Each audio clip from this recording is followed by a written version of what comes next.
காங்கிரஸ் கட்சிக்காரெல்லாம் தமிழ்நாட்டிலேயே குழு அமைப்பாங்க?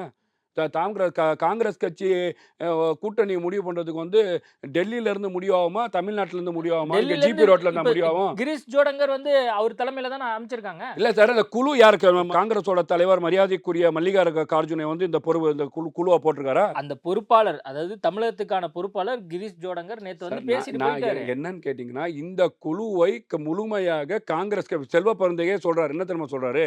கூட்டணிய பத்தி யார் தெரியுமா முடிவெடுக்கணும்? நாங்கலாம் குழு போட்டிருக்கோம். இங்க பேச்சுவார்த்தை நடத்துவோம்.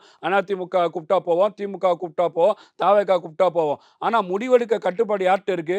கிரீஷ் சௌதேகர். நான் கேட்கிறேன், பிரவீன் சக்கரவர்த்தி மரியாதைக்குரிய விஜய் அவர்களின் பொறுப்பாளர்களை சந்தித்து பார்த்தாரா? இல்லையா?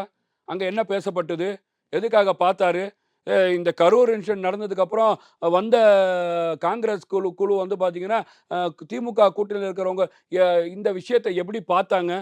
எதுக்கு ராகுல் காந்தி அவர்கள் மரியாதைக்குரிய விஜய் அவர்களுக்கு ஃபோன் செஞ்சார்? செல்வ பெருந்தகை சொல்றாரு சார். அப்ப எதுக்கு ஃபோன் செஞ்சார்? நீங்க கூட்டணி முடிவாயிருச்சுல்ல. நீங்க வின்னிங் கூட்டணியில நாங்க 17 வருஷம் கூட இருக்கிறோம்ல. நீங்க திருப்பி திருப்பி சொல்ல வேண்டியது தானே. நாங்க இந்தியன் யூனியன் முஸ்லீம் லீக் கூட இருக்கிறோம். மதிமுக கூட இருக்கிறோம். அதிலிருந்து உடைச்சி மல்லை சத்யா நாங்க கூட இருக்கிறோம். கருணாஸ் கூட இருக்கிறோம். தமீம் அன்சாரி கூட இருக்கிறோம். இத டெய்லி சொல்லக்கூடிய நிர்பந்தத்துல ஏன் வந்து திமுக இருக்கு? அப்ப ஏன் கூட்டணி முடிவால தானே இவ்வளவு பிரச்சனை நடந்துட்டு இருக்கு?